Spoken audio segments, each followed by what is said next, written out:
Hello everybody, good morning, and today we'll discuss about the problem on deflection, both short term as well as long term deflections. Here is the problem: a pre-stressed concrete beam spanning over 8 meters is of rectangular section 150 mm wide and 300 mm deep.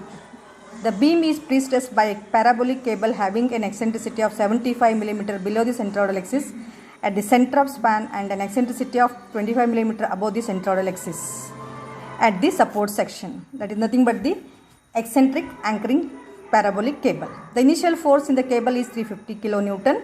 The beam supports 3 concentrated loads of 10 kN each at intervals of 2 meters. Young's modulus of concrete is 38 kN per millimeter square. First A bit, neglecting losses of pre-stress, estimate the short-term deflection due to pre-stress and self-weight. Second B bit, allowing for 20% loss in pre-stress, estimate the long-term deflection under the pre-stress plus self-weight plus live load, assuming creep coefficient as 1.8. Here is a solution. First we have tried the given data. B is 150 mm, overall depth 300 mm, initial force 350 kN, span 8 meters, Young's modulus of concrete 38 kN per millimeter square. If you draw the parabolic cable, eccentricity at supports E2, that is given 25 mm, and center E1 75 mm, and moment of inertia I is equal to BDQ by 12, that is 3.375 10 raised to 8 mm raised to 4. Deflection due to pre-stress, if you calculate, that is net deflection or resultant deflection. Deflection due to a straight cable of eccentricity E2 throughout the length of the cable, that is downward deflection, and plus deflection due to a parabolic cable, eccentricity having E1 plus E2 at the center and concentric at the supports. And if you apply the formula A suffix P, this is the formula for straight cable. We have taken plus because the effect is downward deflection, and this is minus because the parabolic cable gives the upward deflection.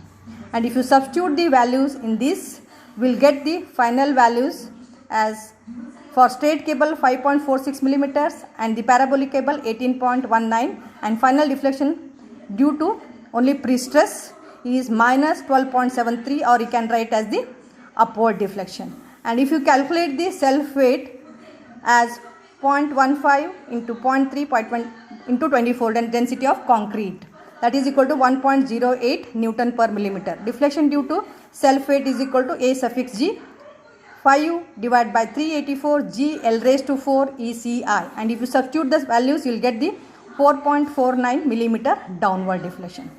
And finally, that is A bit is nothing but the short term deflection due to pre-stress and self weight is equal to AP plus AG. AP is upward deflection taken as minus 12.73 and downward deflection due to self weight is 4.49. Finally, we get the 8.24 upward deflection.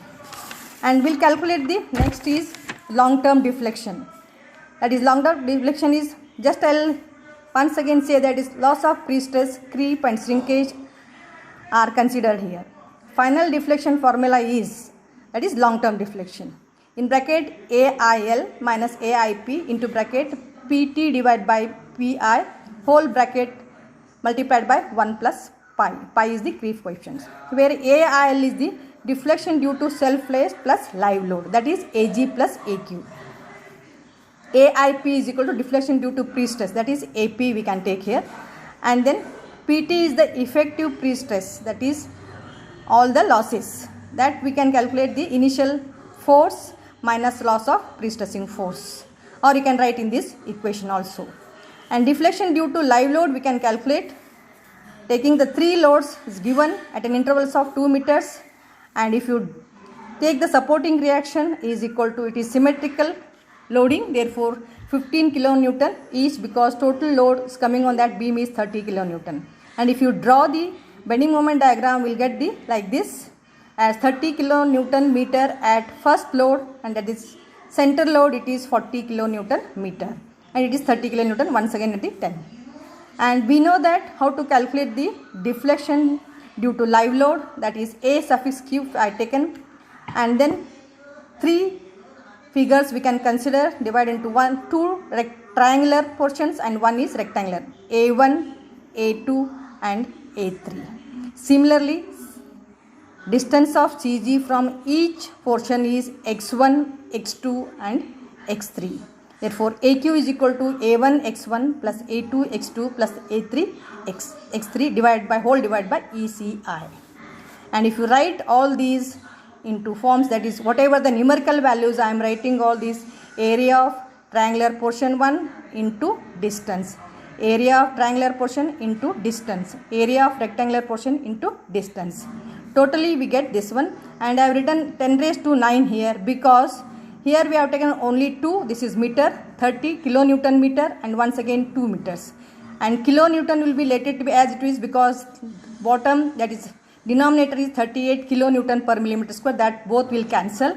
But meter, 3 meters are there all together. If you take outside 10 raised to 9, then we'll get the correct answer. And if you calculate, we'll get the AQ is equal to 14.61, that is downward. And total final deflection is equal to, these two are 14.61, it is for the live load, 4.49 for the self weight, and it is considering 20% loss. And what will the effective pre-stressing deflection upward is 0.8 into 12.73, where 0.8 is the loss factor. Long term deflection is equal to, that is 19.9 minus 9.65 into bracket 1 plus 1.8, that is final deflection will be 26.4 millimeter downward. Thank you. If you got any doubts, please contact me.